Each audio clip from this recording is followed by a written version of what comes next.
ఉదయాన్నే నిద్రలేవగానే పరగడుపున ఒక చిన్న గ్యాస్ టాబ్లెట్ వేసుకునే అలవాటు మీకు కూడా ఉందా? ఈ గ్యాస్ టాబ్లెట్స్ని ప్యాంటోప్రజోల్, ర్యాబిప్రజోల్, ఇసోమిప్రజోల్, లాన్సోప్రజోల్గా పిలుస్తూ ఉంటాము.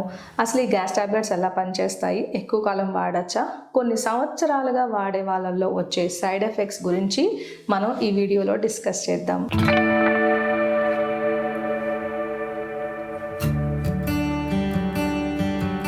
హాయ్, నేను డాక్టర్ దీప్తి కారేటి ఇమ్మెన్స్ క్లినిక్స్ నుండి. స్టమక్లో pH చాలా తక్కువ ఉంటుందండి, ఎందుకంటే అందులో ఉండే యాసిడిక్ సెక్రీషన్స్ వల్ల.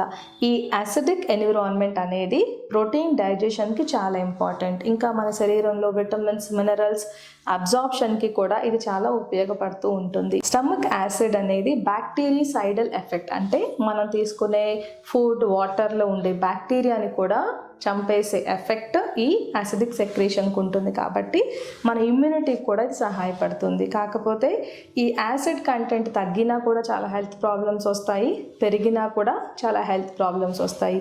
గ్యాస్ట్రిక్ యాసిడ్ సెక్రీషన్ పెరగడం వల్ల అది ఈసోఫేగస్ అంటే స్టమక్ పైన ఉన్న ఫుడ్ పైప్లో ఇన్ఫ్లమేషన్ రావచ్చు, అల్సర్స్ రావచ్చు, కొంతమందికి గుండె నొప్పి, గొంతులోకి మంటగా పుల్ల తేపులు రావడము, కడుపు ఉబ్బరము, కడుపు నొప్పి, ఇటువంటి సైడ్ ఎఫెక్ట్స్ చూస్తూ ఉంటాము. గ్యాస్ట్రైటిస్, గ్యాస్ట్రిక్ అల్సర్స్ కూడా కొంతమందిలో ఈ యాసిడ్ సెక్రేషన్ ఎక్కువైతే వచ్చే అవకాశాలు ఉంటాయి. ఇటువంటి వాళ్ళకి ఈ యాసిడ్ సెక్రేషన్ తగ్గించడానికి ప్రోటాన్ పంప్ ఇన్హిబిటర్స్ అనే ట్యాబ్లెట్స్ ఇస్తూ ఉంటారు. ప్రోటాన్ పంప్ ఇన్హిబిటర్స్కి చెప్పుకోవాలంటే ప్యాంటోప్రజోల్, ర్యాబిప్రజోల్, ఇసోమిప్రజోల్, లాన్సోప్రజోల్ ట్యాబ్లెట్స్. ఈ ప్రోటాన్ పంప్ ఇన్హిబిటర్స్ ఏం చేస్తాయంటే హైడ్రోజన్ పొటాషియం ఏటీపీఏస్ అనే ఎంజైమ్స్ మీద పనిచేసి స్టమక్ నుండి యాసిడ్ సెక్రీషన్ని తగ్గించేస్తాయి. కాబట్టి ఈ గ్యాస్ట్రైటిస్, గ్యాస్ట్రిక్ అల్సర్, లేకపోతే ఈసోఫేగస్ ఫుడ్ పైప్లో ఉన్న అల్సర్స్ మొత్తం హీల్ అవ్వడానికి టైం దొరుకుతుంది.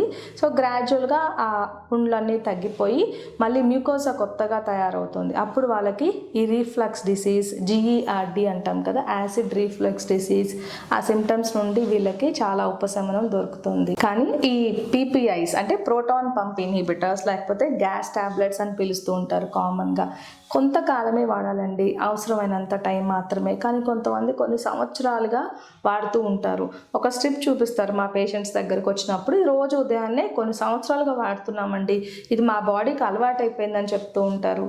కానీ ఈ ట్యాబ్లెట్ ఎక్కువ కాలం వాడటం వల్ల స్టమక్లో యాసిడ్ సెక్రీషన్స్ pH పెరిగిపోతుంది. దాని వలన ప్రోటీన్ డైజెషన్ తగ్గుతుంది. వీళ్ళకి మజిల్ పెయిన్స్, బాడీ వీక్నెస్ దీని వలన రావచ్చు. ఫ్రీక్వెంట్ ఇన్ఫెక్షన్స్ అంటే urinary tract infections, respiratory infections, pneumonia, ఇటువంటివి కూడా మనం గమనిస్తూ ఉంటాము. ఎందుకంటే ఈ యాసిడ్ pH అనేది బ్యాక్టీరియాకు బ్యారియర్గా పనిచేస్తుంది. ఈ పీపీఐ ట్యాబ్లెట్స్ అంటే ప్యాంటోప్రజోల్ ఇటువంటి ట్యాబ్లెట్స్ ఎక్కువగా కాలం కొన్ని సంవత్సరాలుగా వాడే వాళ్ళల్లో ఈ యాసిడ్ బ్యారియర్ ఉండదు. కాబట్టి వీళ్ళకి ఫ్రీక్వెంట్గా బ్యాక్టీరియల్ ఇన్ఫెక్షన్స్ రావడం అనేది మనం గమనిస్తూ ఉంటాము. కొంతమందిలో అయితే small intestinal bacterial overgrowth, సీబోగా పిలుస్తూ ఉంటారు. అంటే కడుపులో ఉన్న పేగుల్లో బ్యాక్టీరియా ఎక్కువగా పెరిగిపోవడం వల్ల వీళ్ళకి కడుపు ఉబ్బరం, బ్లోటింగ్ అంటాము, బర్ప్స్ రావడము, ఇండైజెషన్ సమస్యలు, ఆకలి తగ్గిపోవడం, కొంతమందిలో కాన్స్టిపేషన్, ఇంకొంతమందిలో లూజ్ మోషన్స్ కూడా అవే అవకాశాలు ఉండొచ్చు. ఈ అసిడిక్ pH అనేది కొన్ని విటమిన్స్, మినరల్స్ అబ్జార్ప్షన్కి చాలా ఇంపార్టెంట్ అండి. ముఖ్యంగా చెప్పుకోవాలంటే ఐరన్ అబ్జార్ప్షన్కి యాసిడ్ pH చాలా ఇంపార్టెంట్. సో ఈ పీపీఐ ట్యాబ్లెట్స్ ఎక్కువ కాలం వాడే వాళ్ళల్లో ఐరన్ డెఫిషియన్సీస్ వచ్చి హిమోగ్లోబిన్ లెవెల్స్ తగ్గి అనీమియా అంటే ఆయాసం, ఊరికే అలసిపోవడం, నీరసం, గుండె దడ ఇటువంటివి కూడా వచ్చే అవకాశాలు ఉంటాయి. కాల్షియం అబ్జార్ప్షన్ కూడా తగ్గిపోవడం వల్ల ఆస్టియోపోరోసిస్, ఎముకలు వీక్ అవ్వడము, హిప్ ఫ్రాక్చర్స్, ఎల్డర్లీ అంటే వయసు పెరిగిన వాళ్ళల్లో, ఏజ్డ్ వాళ్ళలో మనం హిప్ ఫ్రాక్చర్స్ కూడా గమనిస్తూ ఉంటాము. మెగ్నీషియం, సెలీనియం అంటే మినరల్ డెఫిషియన్స్ కూడా వచ్చేయచ్చు. ముఖ్యంగా విటమిన్ B12 అబ్జార్ప్షన్ కూడా ఈ గ్యాస్ టాబ్లెట్స్ ఎక్కువ కాలం వాడే వాళ్ళలో తగ్గిపోతుంది. కాబట్టి B12 డెఫిషియన్సీస్ వచ్చి వాళ్ళకి న్యూరోపతి, అరికాళ్ళ మంటలు, తిమ్మిర్లు వంటి సమస్యలు కూడా రావచ్చు. ఈ స్టమక్ యాసిడ్స్ మనం ఎక్కువ కాలం సప్రెస్ చేసి ఉంచుతాం కాబట్టి గ్యాస్ట్రిన్ అనే రసాయనం పెరుగుతుంది. ఈ గ్యాస్ట్రిన్ అనే రసాయనం వల్ల గ్యాస్ట్రిక్ పాలిప్స్ అంటే కణతలు, గ్యాస్ట్రిక్ కార్సినాయిడ్స్, కొన్ని రేర్ కేసెస్లో గ్యాస్ట్రిక్ క్యాన్సర్స్ కూడా వచ్చే అవకాశాలు ఉంటాయి. కాబట్టి గ్యాస్ టాబ్లెట్స్ వాడేటప్పుడు ముఖ్యంగా మీరు డాక్టర్ ప్రిస్క్రిప్షన్ ప్రకారం వాడాలి. మీకు gastritis, ulcers, oesophagitis, reflux disease heal అయినంత వరకు మాత్రమే ఈ టాబ్లెట్స్ ఇస్తారు డాక్టర్స్.